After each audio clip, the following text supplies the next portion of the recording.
If you are curious how life is like being an international student here in Canada, what the struggles are, and how to manage day-to-day life as a student with part-time work, this video is for you. Welcome to Canada!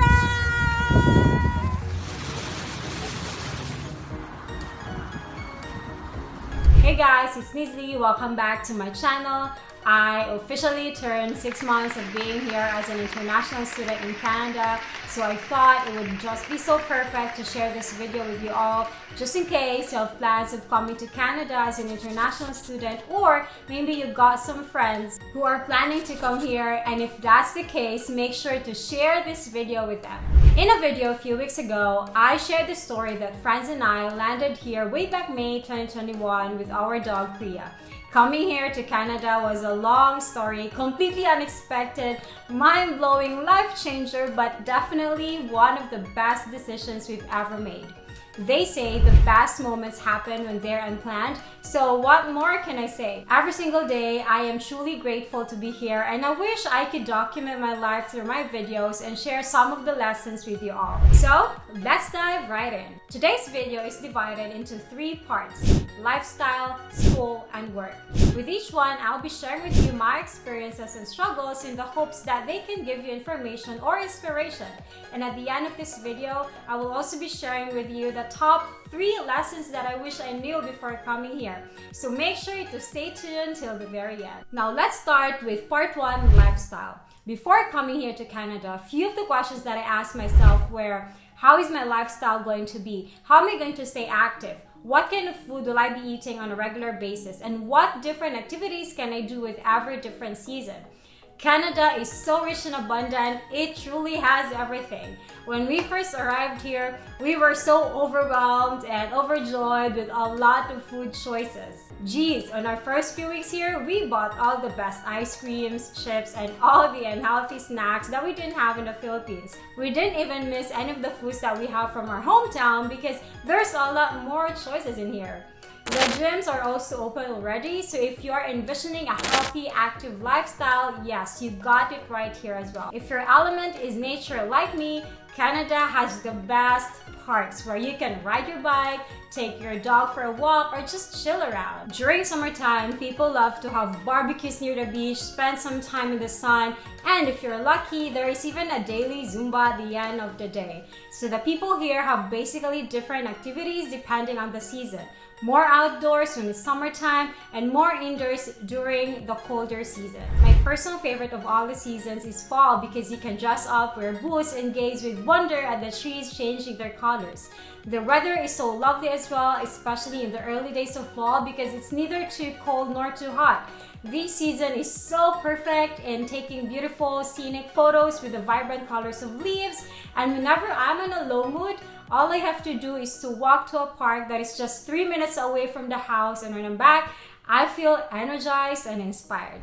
Nature just makes me feel so connected with myself and helps me remember how blessed I am to be here. One of the early struggles here though is maintaining good balance. How to keep yourself healthy while not being too rigid around food. How to show up well in school and still have time for hobbies. And ultimately, how to manage both work and school. It took me almost 2 months to fully adjust here before I honestly figured out how to find the sweet balance. As an international student, one of the main priorities is to take care of myself physically, emotionally, and mentally. So I always make sure that I work out a few times a week, eat healthier food, and spend more personal time taking care of myself. Regular meditation and journaling also help me a lot. If you are coming here alone, it would be a huge challenge emotionally, but there are a lot of communities here that you can join. So I'm pretty sure you'll be okay. Now, before I proceed with part 2, just a reminder that at the end of this video, I'll be sharing with you my top 3 lessons that I wish I knew before coming here. So make sure to stay tuned till the very end. Part 2, school. One of the main considerations in coming here as an international student is making sure that your school is a DLI or a designated learning institution. According to the Immigration and Refugee Protection Regulation, a DLI is a learning institution approved by a Canadian provincial or territorial government to host international students. There's a full list of schools with DLI status, and you can find them on the Canada.ca website. Currently, I'm on my second semester and I'm taking business marketing in one of the biggest schools here in Toronto. Because of the pandemic, we have not been attending in-person classes, so since May 2021, we've been having all the classes on the online platform. One of the biggest advantages of that is that it saves a lot of time in commuting to school that could rather be spent on assignments, and it saves money too. One disadvantage though is that you won't have social and in-person interactions with classmates and professors, which actually contributes to a lot of learning. Some schools offer in-person or hybrid classes depending on the course though. But anywho, most of the courses have WhatsApp app, so you can talk to your classmates online, which would temporarily suffice. Part 3, work. Students here in Canada are only allowed to work part-time, and that would mean 20 hours maximum per week. There are also a lot of choices where to work here. You can either work in your school as a student ambassador. Some of my friends are working in Tim Hortons, Starbucks, or Walmart. After school, when you're qualified for the PGWP or postgraduate work permit, you can have the chance to work full-time at any work that you like, whether it's related to your degree or not. Generally, the work culture here is so different. Some people have 2 jobs and have different priorities. You rarely see your friends, which is something that you gotta prepare for. Now, I'm down to the last part, what I promised, my top 3 lessons that I wish I knew before coming here to Canada. Number 1, I wish I knew what to bring and not to bring. When we came here, I bought a lot of clothes, and there are even some of them that I haven't worn yet. Reason being, well, those clothes are for summer seasons, and summer here is barely 3 months. Number 2, I wish I had done ample research. Like basically where to buy cheaper things. On our early days, we bought from Facebook Marketplace a yoga mat and it was 45 Canadian dollars. Such a thing can be bought anywhere in the mall for just $10 or less.